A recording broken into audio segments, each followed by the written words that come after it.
Bismillahirrahmanirrahim. Assalamualaikum warahmatullahi wabarakatuh. Alhamdulillahirabbil alamin wa bihi nasta'in ala umuri dunya waddin. Asyhadu an la ilaha illallah wa asyhadu anna Muhammadan abduhu wa rasuluh. Allahumma shalli ala Muhammadin wa ala alihi wa sahbihi ajmain. Wa ba'du. Pelajaran kita malam ini adalah akidah, yaitu masih di kitab Syarah Salasatul Usul, penjelasan 3 dasar utama. Sebelum dilanjut, kita mengingatkan yang lalu ketika membahas tentang dengan apa kita mengenal Allah Subhanahu wa taala. Yang lalu sudah dibahas, yaitu dengan ayat-ayat Allah dan dengan makhluk-makhluknya. Dan ayat Allah itu ada 2, ada ayat syar'i dan ayat kauni. Kemudian kedua ayat tersebut Allah memerintahkan dalam kitabnya untuk mempelajarinya, mendalami, mentadabburi.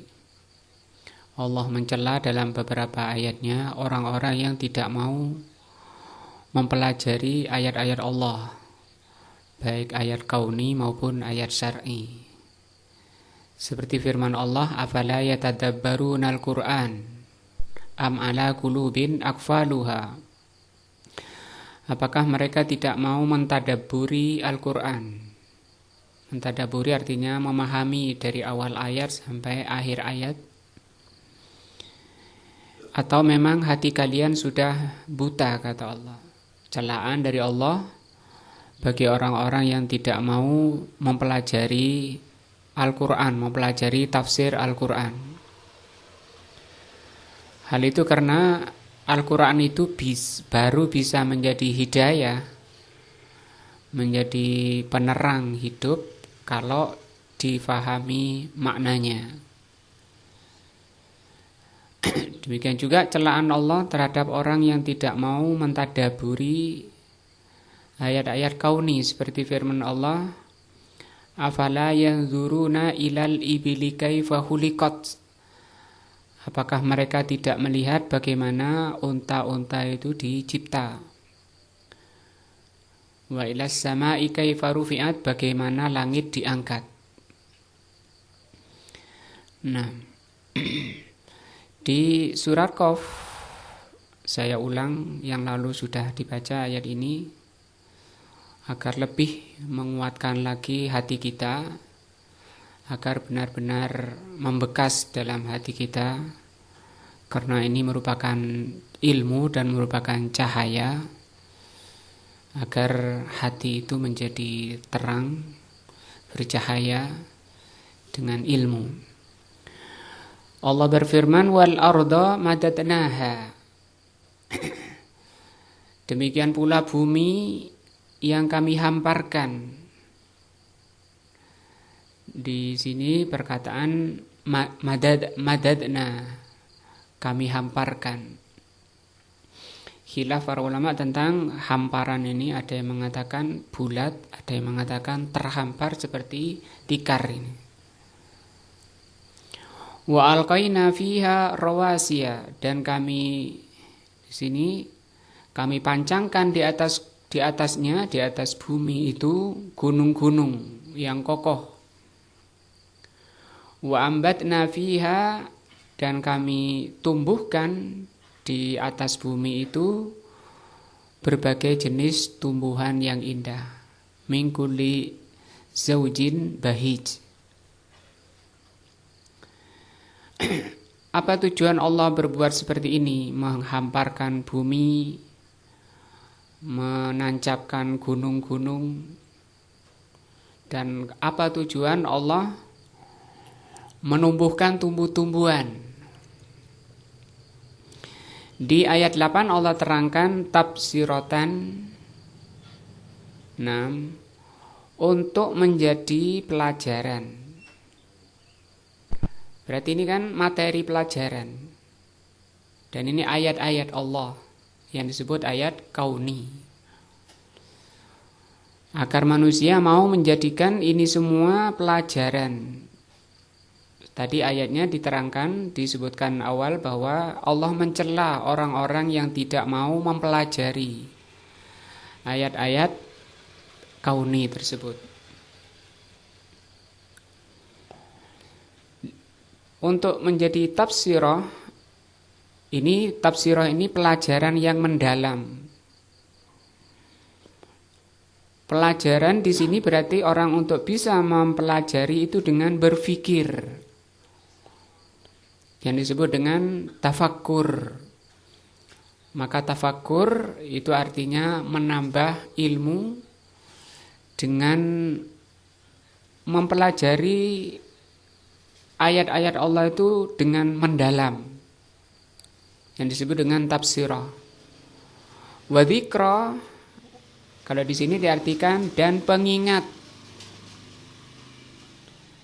Di tumbuh-tumbuhan itu tujuannya besar, sama dengan ayat-ayat syar'i, sama dengan Al-Quran dan Sunnah, tujuannya sama. Maka yang diinginkan oleh Allah agar kita tidak sekedar melihat dengan pandangan mata, tapi dengan pandangan hati, yaitu berpikir ketika kita melihat tanaman-tanaman, melihat buah-buahan, itu berpikir, bukan hanya mata telanjang. Dan wa dzikra, dzikra itu artinya ilmu yang sudah dikuasai. Hasil ilmu tadi buah dari pemikiran. Tafsiratan itu berbuah kepada ilmu. Ilmu ketika diulang-ulang itu menjadi dzikra. Tadzakur namanya. Orangnya zikir itu artinya mudzakarah, itu artinya mengulang-ulang ilmu yang sudah dia kuasai agar benar-benar kokoh di dalam hatinya. Tentu Al-Quran dan As-Sunnah itu membimbing untuk ke arah ini seperti ini. Al-Quran ini kan ayat, menjadi ilmu yang kokoh di dalam hati. Likulli abdin munibin, bagi setiap hamba yang munib. Munib yang hanya bisa melakukan ini adalah hamba-hamba yang munib. Nah, munib itu artinya inabah, kembali kepada Allah setelah dia bertaubat. Jadi para ulama menjelaskan taubat dulu baru kembali kepada Allah dengan amal soleh. Nah, itu munib. Maka di sini tujuannya dari Allah menumbuhkan tumbuh-tumbuhan ini tadi yang Allah peringatkan di sini, agar kita bukan hanya melihat dengan mata telanjang saja. Dan dirinci dalam banyak ayat-ayatnya tentang Allah cerita tentang anggur, Allah cerita tentang buah-buahan, Allah cerita tentang tanaman-tanaman sampai kepada sifat-sifatnya. Yang dengan sifat-sifat itu kemudian orang-orang mempelajari menjadi herbal. Herbal itu buah dari pelajaran tentang sifat-sifat tumbuhan, yang semuanya itu merupakan ayat Allah, ayat kauni yang seharusnya menjadi ini tafsiratan wa dzikra likulli abdin munib.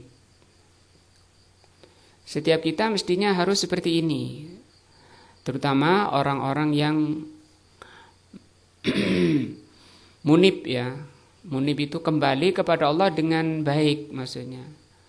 Karena setiap kita pasti kembali kepada Allah, pasti akan menghadap kepada Allah, akan berjumpa, bertemu dengan Allah. Tidak boleh orang itu merasa saya tidak ingin bertemu Allah misalnya. Biar saya di dunia ini hidup mengikuti apa yang dimaukan oleh keinginan saya. Dipuas-puaskan hidupnya, kemudian dia tidak peduli, dia lalai, tidak mempelajari ayat-ayat Allah, baik ayat yang syar'i maupun ayat yang kauni. atau istilah hidun, orang bilang hidun, yang penting hidup enak, puas di dunia ini. Tapi setelah itu bagaimana? Nah, diterangkan oleh Allah dalam surat Yunus, sama juga ayat 6 dan 7.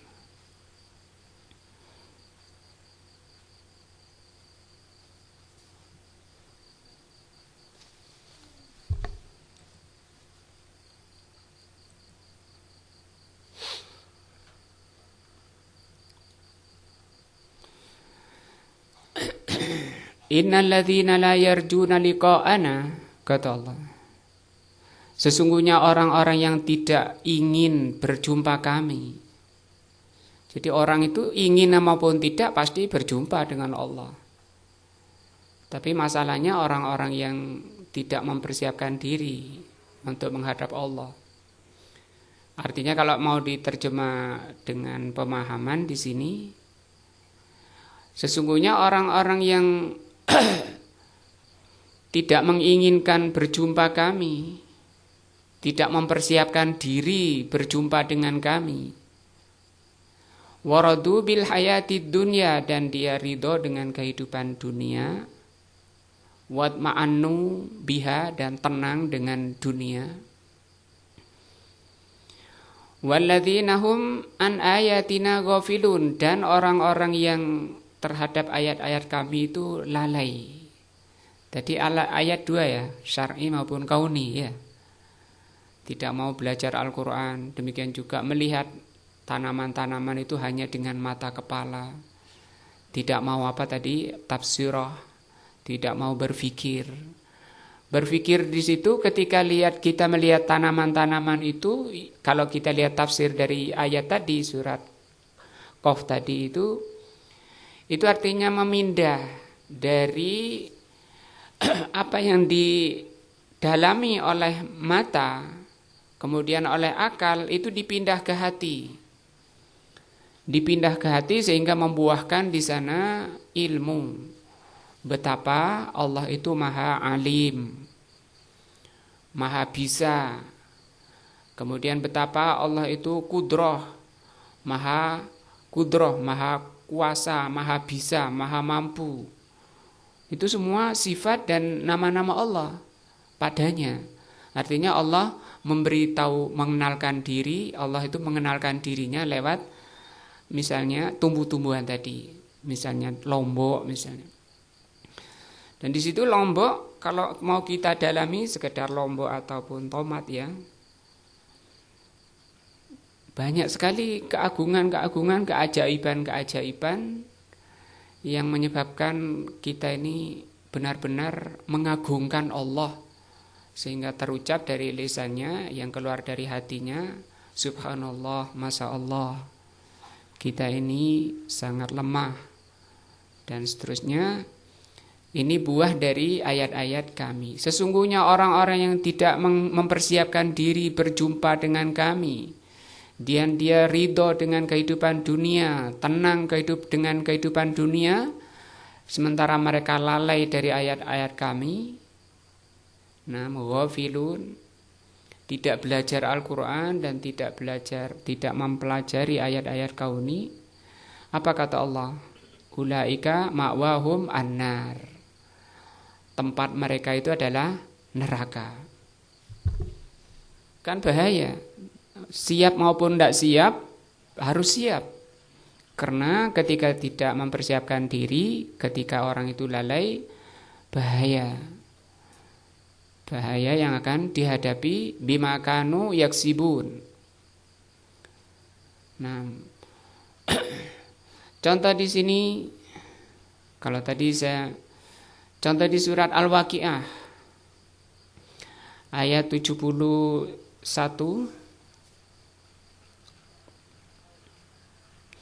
Allah Subhanahu wa taala berfirman, ini rincian ya, contoh-contoh.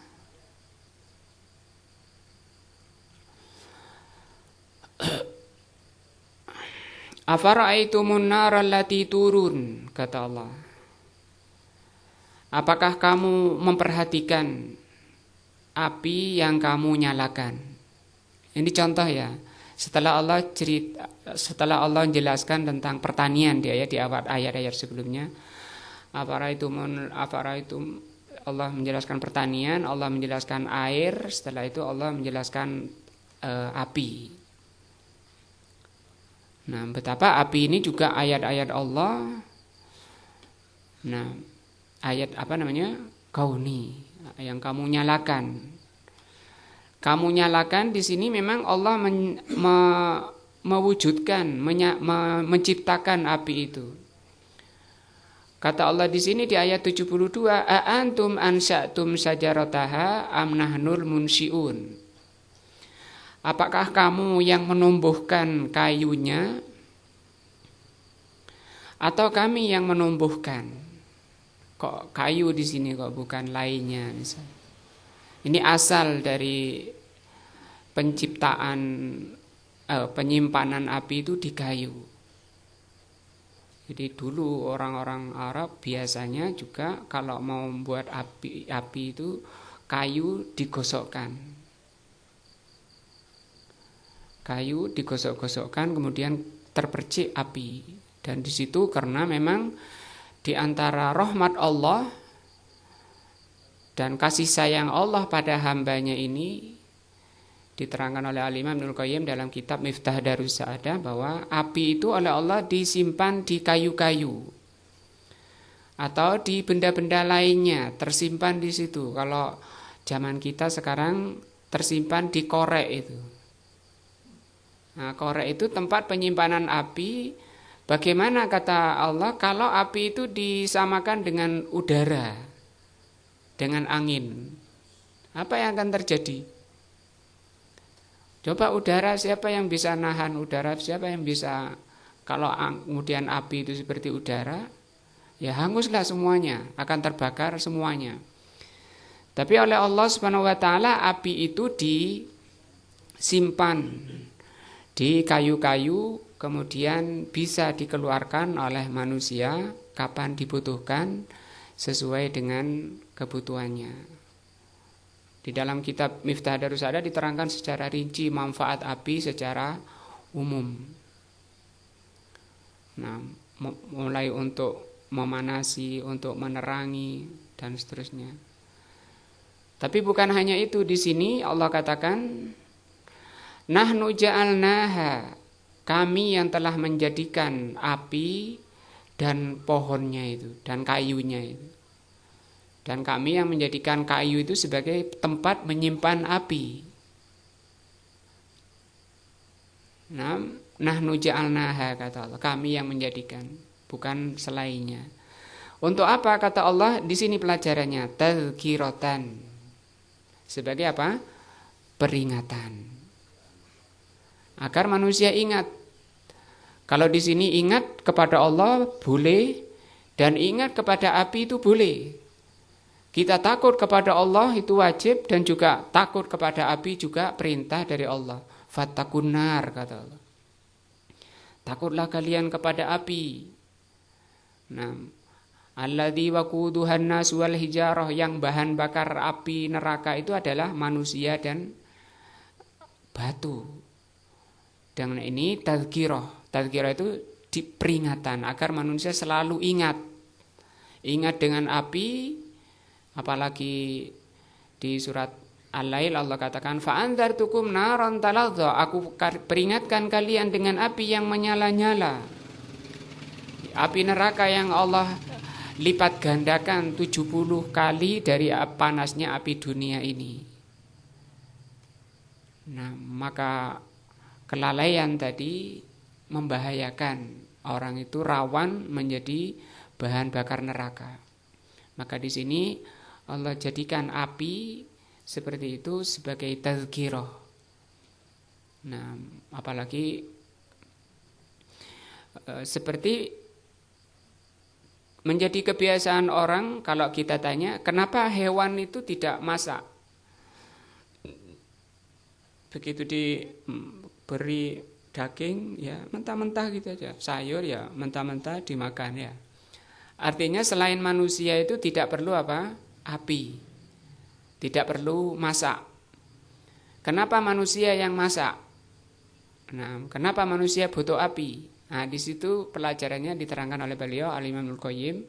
Karena pada api itu ketika dia masak, melihat nikmat-nikmat Allah yang mau dimasak, yang mau dimakan, juga jangan lupa tentang api yang siap membakar kalian ketika kalian lalai. Nah, ini kan pelajaran agung, pelajaran yang mesti harus kita kuasai, harus kita ilmui untuk menerangi hati-hati kita. Api itu Allah jadikan sebagai tazkirah, peringatan, wa mataan, dan sebagai mata. Mata di sini dan manfaat. Lil mukwin, bagi mukwin. Mukwin di sini musafir. Kalau di sini artikan musafir. Mukwin itu orang yang safar di padang pasir kayak gitu, tidak ada lampu, tidak ada naungan. Maka di sana yang dibutuhkan untuk dalam perjalanannya adalah api untuk menerangi dan untuk menghangatkan. Nah, maka ini untuk menyempurnakan, mengingatkan pelajaran yang lalu dengan apa kita mengenal Allah, yaitu dengan ayat-ayatnya. Ayat syar'i jelas yaitu Al-Quran dan Sunnah, mungkin sudah maklum dan sudah biasa muslimin untuk mempelajari tafsirnya. Tapi untuk ayat-ayat syar'i, ayat-ayat kauni ini yang masih jarang kemudian kita menyadari ketika kita melihat tumbuh-tumbuhan itu. Untuk sampai kepada berfikir. Karena tafakkur dan tadzakur dari ayat-ayat tadi di surat Qaf tadi, ya, di surat Qaf yang kita lihat tadi, tafakkur ini berfikir sehingga menjadi ilmu, dan dzikra menjadi peringatan, itu merupakan pintu-pintu ilmu, pintu-pintu hidayah yang sama dengan ilmu syar'i, sama tujuannya agar Al-Quran itu menjadi hidayah, menjadi penerang. Demikian juga ayat-ayat syar'i. Nah, sampai diterangkan oleh Imam Ibnul Qayyim ketika kita lihat misalnya pohon mangga, ya, sekarang kan lagi musim mangga. Sebelum berbuah dia ngapain dulu, Pak? Berbunga dulu, ya. Kenapa kok nggak langsung berbuah? Itu dibahas. Bunga itu indah, bagus, kadang harum. Itu menunjukkan bahwa pohon yang berbuah itu merasa, meyakini dia lebih baik daripada yang tidak berbuah. Maka dia bangga, senang. Senang ditakdirkan oleh Allah menjadi hamba yang menghasilkan buah, sehingga dia macak dulu. Macaknya berupa apa? Bunga-bunga. Setelah berbunga kemudian jadi buah. Buahnya terus awalnya warna hijau, kemudian berubah nuan-nuan menjadi kuning dan seterusnya. Setelah tua masa, kemudian dia mempersilahkan kepada manusia untuk mengambilnya, dia turun ke bawah. Monggo-monggo kalau bahasa kita. Tapi bukan hanya sekedar itu, makanya Allah mengingatkan falyanzuril insanu ila ta'amih. Hendaknya manusia itu melihat makanannya. Di situ banyak sekali ayat-ayat Allah. Nah, maka ini mudah-mudahan karena kita setiap hari lihat ayat-ayat Allah yang tidak terbatas, baik berupa tumbuhan maupun yang lainnya,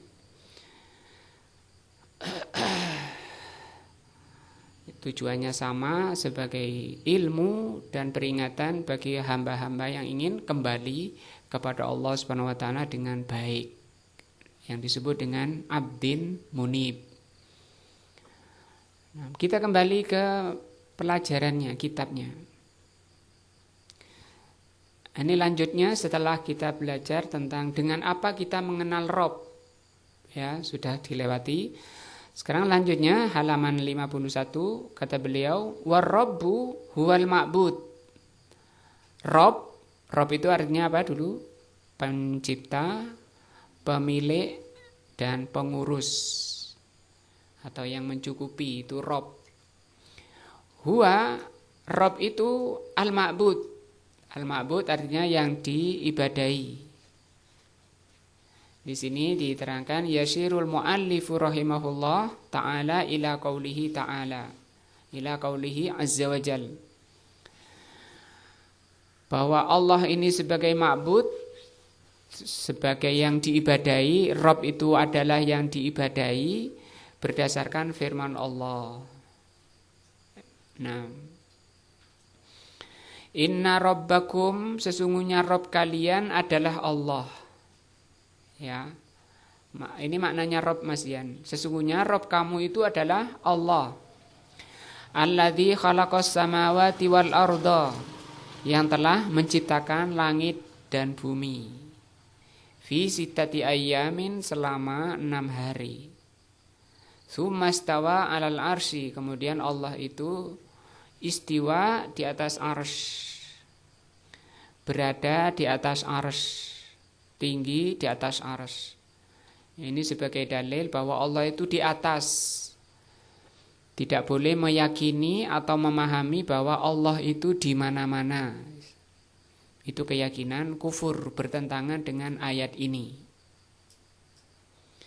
Yusil laila an-nahara, Allah menutupkan malam pada siang.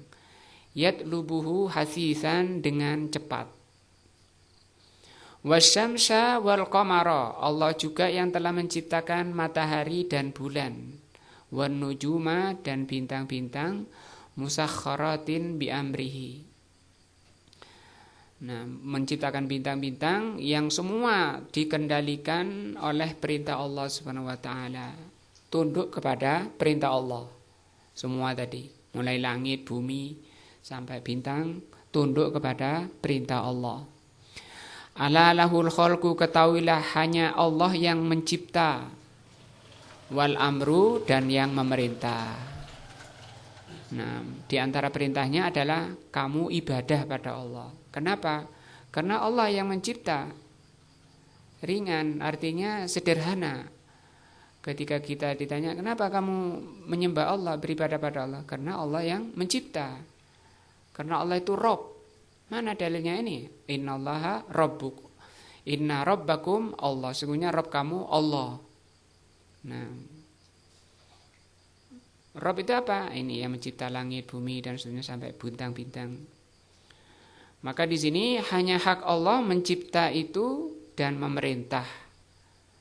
Nah, tabarakallahu rabbul alamin. Maha barokah Allah, Rabb alam. Farrabbu huwal ma'bud, maka Rabb itu adalah ma'bud, yang diibadahi. Ai huwallazi yastahiqu an ya'buda. Maksudnya yang berhak diibadahi itu Rabb, dan Rabb itu hanya Allah. Au huwallazi yu'badu listihqaqihi lil ibadah, atau maknanya hanya Allah yang diibadahi karena yang berhak diibadahi itu hanya Allah. Adapun lainnya itu tidak berhak, karena tidak ada ini, tidak bisa mencipta. Dalam banyak ayat Allah katakan, silakan kalau bisa mencipta, walaupun hanya seekor lalat misalnya. Seluruh manusia dan seluruh jin berkumpul untuk membuat satu lalat, tidak akan bisa. Atau kalau tumbuhan misalnya bikin satu tomat misalnya, tidak akan bisa. Seluruh jin dan manusia. Karena hanya Allah yang mencipta dan memerintah, maka hanya Allah yang berhak untuk diibadahi. Walaisal makna anna kulla man ubida fahuwa Rabb. Bukan bermakna bahwa semua yang diibadahi berarti Rabb. Ya, tidak boleh diartikan bahwa semua yang diibadahi itu Rabb. Atau diartikan Tuhan. Kalau di sini biasanya orang mengartikan Tuhan. Nah, tidak boleh dipahami bahwa semua yang diibadahi itu Rabb. Ada orang nyembah, beribadah pada batu, berarti batu itu Rabb. Ada orang menyembah Isa alaihissalam, berarti Isa itu Rob. Tidak boleh seperti itu. Karena Isa itu bukan Rob, bukan Tuhan, tapi Rasul sallallahu alaihi wasallam, hamba Allah. Manusia bayi yang bisa bicara itu di dunia cuma 3. Yang pertama Nabi Isa, ya. Yang kedua yang ditekan perutnya oleh Juraij, ya. Yang ketiga siapa Pak Sugeng masih ingat? Ashabul Uhdud, ya, anak kecil yang digendong ibunya ketika orang-orang yang beriman dari Nasrani dilemparkan oleh raja ke lubang yang isinya api. Kemudian ada seorang ibu gendong bayinya. Kemudian karena ibunya ragu, dikuatkan oleh bayinya. Bersabarlah, itu surga, Bu, mulai bicara. Apa ucapan Nabi Isa pertama?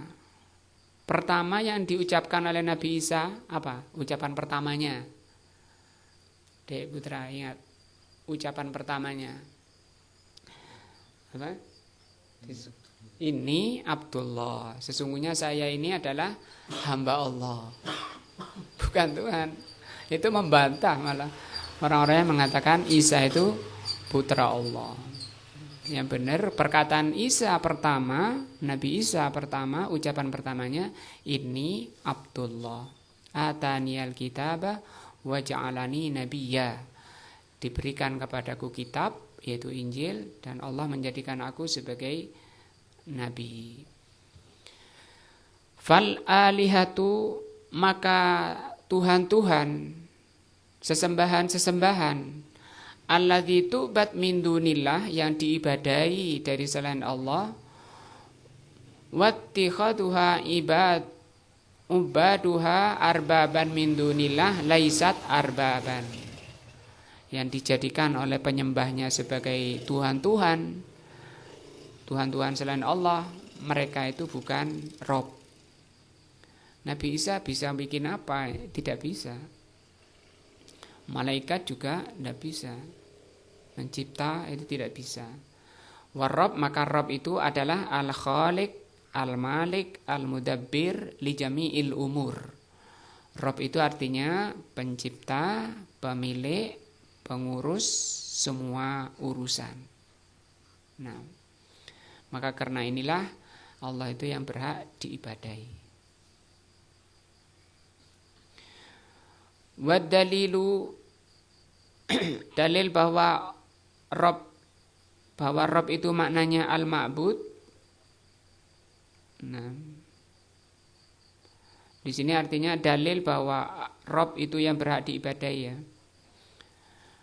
Di sini ayatnya surat Al-Baqarah, ya, yang dibawa oleh beliau.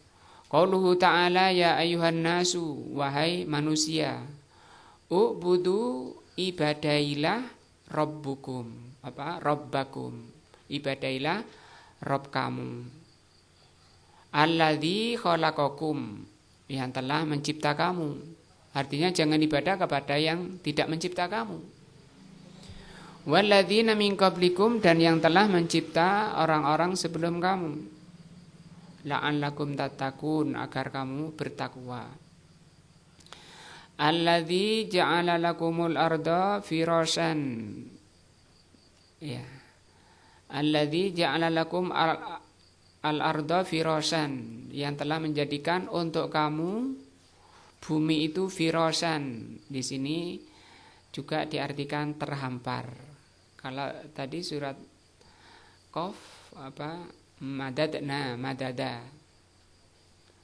Nah, was-samaa binaa, sehingga ada di antara tafsirnya kalau firasan ini masih bulat. Tapi kalau madada itu sudah terhampar kayak tikar begitu. Was-samaa binaa, Allah menjadikan langit sebagai atap. Wa anzala minas samaa'i ma'an, Allah turunkan dari langit itu air. Fa akhraja bihi, maka Allah keluarkan dengan air itu minas samarati rizqan lakum, Allah keluarkan dengan air itu berbagai buah-buahan sebagai rizki bagi kalian. Fala taj'alu lillahi andadan, maka kamu jangan menjadikan bagi Allah itu sekutu. Wa antum ta'lamun, dan kamu itu tahu. Nah, kita lihat tafsir dari ayat ini. Surat Al-Baqarah ayat 21-22. Ai ja'alaha firasan wa mihadan. Allah jadikan bumi itu firas, hamparan, mihadan, sama hamparan. Nastamta'u fiha min ghairi masyaqqatin. Kita bisa menikmati dunia itu, menggunakan, memanfaatkan tanah itu, bumi itu tanpa masyaqqah, tanpa kesulitan. Wala ta'iba, tanpa capek. Kama yanamul insan ala firasihi, seperti orang tidur di tempat tidurnya. Bumi itu oleh Allah ditundukkan ke manusia, pada manusia. Di surat Al-Waqiah Allah katakan ya, mana huwallazi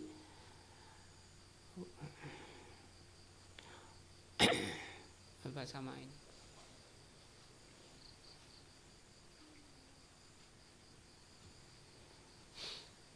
di surah Al-Waqiah lupa. Wassama'a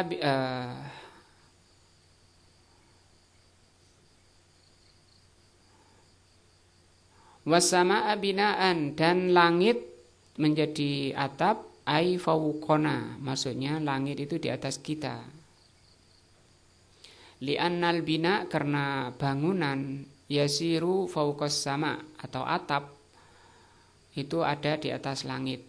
Binaan li ahlil ard, sebagai atap bagi penduduk bumi. Wahya sakfun mahfudun, langit itu adalah atap yang dijaga. Mahfuz artinya yang dijaga, tidak sampai jatuh. Karena Allah mengatakan dalam ayatnya, bagaimana kalau langit itu kami jatuhkan, mau lari kemana kalian? Kama qala Allah Ta'ala, sebagaimana firman-Nya, wa ja'alna as-samaa'a sakfan, kami jadikan langit itu atap, mahfudhon, yang terjaga. Wahum an ayatina mu'ridun, sementara mereka, kebanyakan orang itu, terhadap ayat-ayat kami itu berpaling. Nah, ay anzala minal ulu, yang tadi itu maksudnya Allah turunkan dari langit itu, wa anzala minas sama'i ma'an, nomor 3 ya. Ai anzala unzila minal ulu, diturunkan dari atas.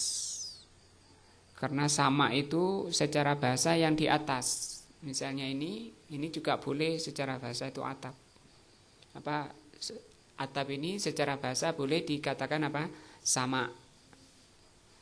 Walaupun sama yang bermakna langit yang 7 itu ada, tapi secara bahasa semua yang di atas boleh disebut sebagai sama. Di antaranya ini minas sahab, dari awan. Ya, awan itu termasuk boleh dinamakan sama karena dia di atas. Pernah Rasulullah SAW bertanya pada sahabat ketika lihat mendung itu, beliau tanya, tahukah kalian apa itu? Kemudian beliau, sahabatnya, Allah dan Rasulnya yang lebih tahu. Kemudian Rasul mengatakan itu tandon air. Tandon air, nanti Allah turunkan air dari situ. Kemudian Allah gerakkan, namanya angin penggerak. Jadi angin itu ada angin penggerak, setelah itu digerakkan kemana yang oleh Allah diperintahkan untuk diturunkan hujan. Misalnya di Singosari, Allah angin gerakkan, giring, kemudian dipecut oleh malaikat dengan berupa guntur dan kilat. Jadi untuk guntur dan kilat itu pecutnya malaikat untuk menggiring awan kemana Allah kehendaki. Di samping juga guntur dan kilat itu untuk menakut-nakuti manusia agar takut pada Allah. Kemudian setelah ditumpahkan air itu, dan dia membawa air itu sudah sesuai dengan perintahnya dari Allah, berapa kubik yang mau diturunkan di Singosari hari ini, sore tadi. Kemudian setelah ditumpahkan, kemudian Allah utus yang namanya angin mufarrikoh, angin pemecah. Jadi asalnya kan satu tumpahan besar gitu, kemudian dipecah oleh angin, namanya angin mufarrikoh. Mau dipecah jadi berapa? Itu sudah tertulis juga. Nah, itu sudah ditentukan dan ditulis oleh Allah semua itu, bahwa hujan tadi sore itu sudah ditulis 50.000 tahun sebelum Allah ciptakan langit dan bumi. Nah, demikian juga Pak Sugeng sudah ditulis bahwa malam ini makan bote. Itu ditulis 50.000 tahun sebelum Allah ciptakan langit dan bumi. Nah, Allah lah yang menurunkan dari atas, dari awan, ma'an, air, tohuron yang suci. Kama qala ta'ala, sebagai mana firman-Nya, lakum, untuk kalian, minhu syarabun, air dari langit itu untuk kalian, di antara air itu untuk minumnya kalian. Wa minhu syajarun fihi tusimun, demikian juga untuk nyiram pepohonan, kayu-kayu. Nah,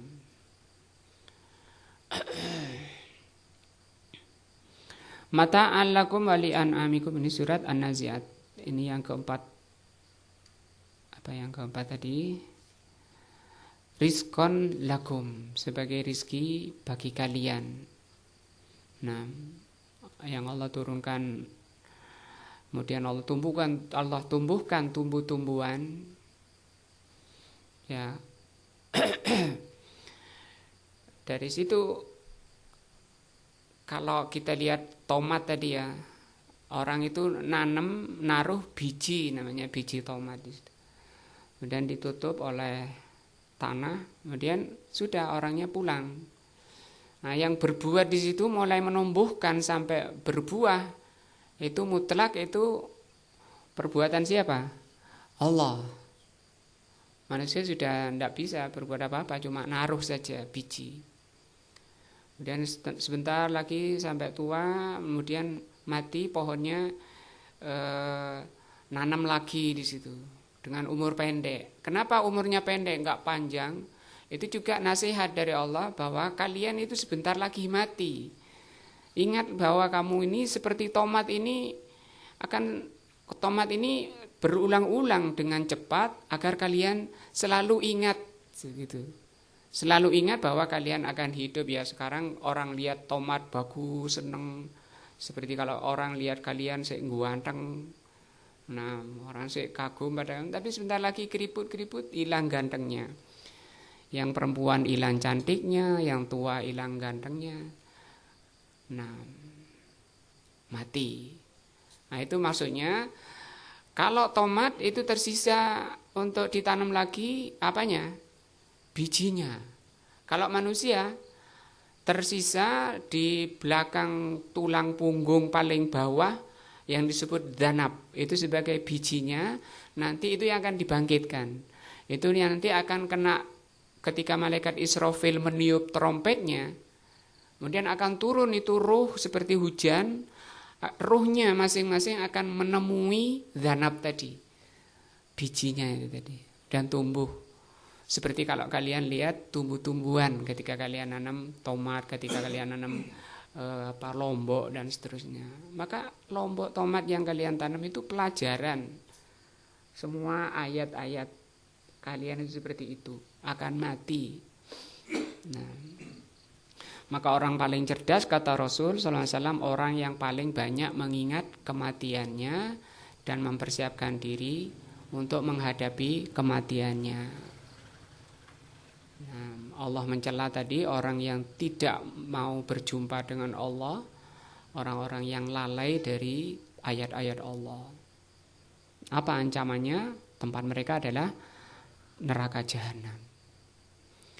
Dan Allah katakan di sini, fala taj'alu lillahi andadan. Coba ketika Allah sebutkan nikmat-nikmat Allah, mulai dari menciptakan kamu, menciptakan bumi, menciptakan rizki bagi kalian, menurunkan hujan, dan seterusnya, maka kata Allah, jangan kamu menjadikan bagi Allah itu sekutu. Artinya apa? Hendaknya kamu itu mentauhidkan Allah. Coba, mulai dari tumbuh-tumbuhan tadi, hujan yang Allah turunkan itu supaya kalian mentauhidkan Allah tujuannya. Supaya kamu jangan menyekutukan Allah. Allah menciptakan api demikian panasnya supaya kalian takut pada api, kalian mentauhidkan Allah. Dan seterusnya. Semua ayat-ayat Allah, semua ciptaan-ciptaan Allah, semua makhluk Allah, muaranya satu, agar kalian mentauhidkan Allah. Nah, maka dengan tauhid manusia akan selamat dari kekalnya di neraka. Walaupun orang misalnya belum beramal tapi dia bawa tauhid kepada Allah, habis baca la ilaha illallah, mati. Nah, ada kalanya kata Rasul SAW, orang itu beramal, amalannya amalan neraka sampai kurang satu jengkal, mau ke nerakanya, kemudian dia beramal, kemudian dia taubat, belum sempat beramal, dia membaca 2 kalimat syahadat, meninggal. Sehingga meninggal dalam keadaan beriman, belum beramal. Maka selamat dia. Dan syahadatnya bisa menghapus kesalahan-kesalahannya yang telah lalu. Dan ada kalanya orang beramal dengan amalan kebaikan, amalannya amalan ahli surga, secara kasat mata. Kemudian kurang satu jengkal, mau meninggal, dia beramal amalannya ahli neraka. Maka dia mati dengan maksiat itu, mati, kemudian dia menjadi neraka, masuk neraka, disebabkan kata Rasul karena catatan yang sudah lalu. Maka kita tidak tahu catatan kita ini. Kalau kita lihat orang-orang baik, orang-orang soleh, itu hanya tanda. Oh, ini tandanya orang baik, tandanya ahli surga. Tapi kita tidak boleh menjazm, memastikan bahwa orang Pak ini ahli surga, Pak ini yang beling itu ahli neraka. Itu tidak boleh memastikan seperti itu. Karena ada sawabik, ada pendahulu, yaitu catatan yang oleh Allah dicatat sebelum Allah ciptakan langit dan bumi 50.000 tahun. 50.000 tahun sebelum Allah ciptakan langit dan bumi sudah Allah catat siapa saja penghuni neraka itu, nama-namanya sudah ditulis dan jumlahnya berapa, siapa orangnya. Makanya ulama-ulama dahulu itu sangat takut kepada catatan terdahulu itu. Tapi kalau orangnya itu amalnya baik, amalnya ahli surga, dengan iman, dengan jujur, pasti Allah jaga. Ya. Artinya kita harus apa? Koreksi akidah kita, keyakinan kita, jangan riak. Jangan berbuat baik itu karena tendensi, tapi harus apa? Ikhlas karena Allah. Pasti Allah jaga sebagaimana janjinya. Allah akan kuatkan. Nah, aila taj'alu lihadzal ladzi khalaqakum, jangan kamu jadikan kepada yang telah menciptakan kamu ini. Wa khalaqal ladzina min qablikum, dan telah menciptakan orang-orang sebelum kamu. Wa ja'ala lakumul arda firasan, yang telah menciptakan bumi sebagai hamparan. Was samaa'a binaa'a, langit sebagai atap. Wa anzala lakum minas samaa'i ma'an, yang telah menurunkan untuk kamu itu air dari langit. Fa akhraja bihi minas samarat, kemudian Allah keluarkan dengan air itu berbagai buah-buahan. Tiap hari kita makan buah, ada buah padi, ya, buah jagung dan seterusnya. sebagai rizki bagi kalian. La taj'alu lahu andadan, jangan kamu menjadikan bagi Allah itu sekutu. Ta'budunaha, yang kamu sembah, kamu ibadahi, minta pada selain Allah, maka itu kufur. Apa haknya dia?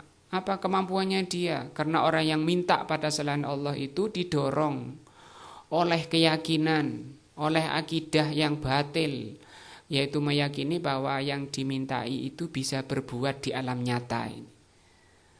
Apakah orang yang datang ke pohon, apa orang yang datang ke batu-batu, ada yang ke kuburan-kuburan, pasti ini pendorongnya. Kalau tidak ada keyakinan ini, tidak akan datang ke sana. Kama ta'budunallah, sebagaimana engkau beribadah kepada Allah, jangan kamu sekutukan Allah. Au tuhibbunaha, atau kamu mencintainya, mencintai sesembahan-sesembahan selain Allah.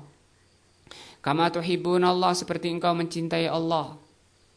Fa inna dzalika ghairu laikin bikum, yang seperti itu tidak pantas bagimu.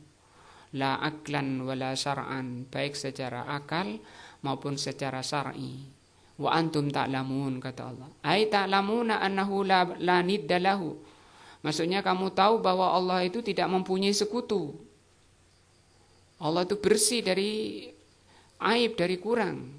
Nah, wa annahu biyadihi al-khalqu, sesungguhnya hanya di tangan Allah mencipta itu, warizku, dan yang memberi rizki. Rizki kita itu di tangan Allah, yang Allah simpan di atas langit. Kata Allah, rizqukum fis sama, rizki kamu itu di atas langit. Nah, enak, kita nggak perlu gudang banyak di sini. Cukup apa? Takwa kepada Allah. Kata Abdullah bin Mas'ud, kalau kamu ingin dagang dengan ringan, dagang ini dengan modal takwa. Nggak perlu gudang, nggak perlu pelihara anjing, nggak perlu beli gembok. Cukup dengan takwa. Kata Allah, man yattaqillaha yaj'al lahu makhraja wa yarzuqhu min haitsu la yahtasib. Barang siapa bertakwa kepada Allah, Allah akan turun berikan jalan keluar terhadap segala urusannya, dan Allah akan datangkan rizkinya dari jalan yang dia tidak menduga-duga. Wat tadbiri, dan hanya Allah yang mengurus. Fala taj'alu lahu syarikan, maka jangan kamu jadikan bagi Allah syarikan, sekutu, fil ibadah. Nah, ini pembahasan malam ini surat Al-Baqarah ayat 21, 22, bahwa Allah Rabb itu adalah Al-Ma'bud. Rabb itu adalah yang diibadahi. Nah, insyaallah mudah-mudahan bermanfaat, menambah iman dan takwa kita kepada Allah Subhanahu wa taala. Subhanakallah bihamdika asyhadu an la ilaha illa anta astaghfiruka wa atubu ilaika. Wassalamualaikum warahmatullahi wabarakatuh.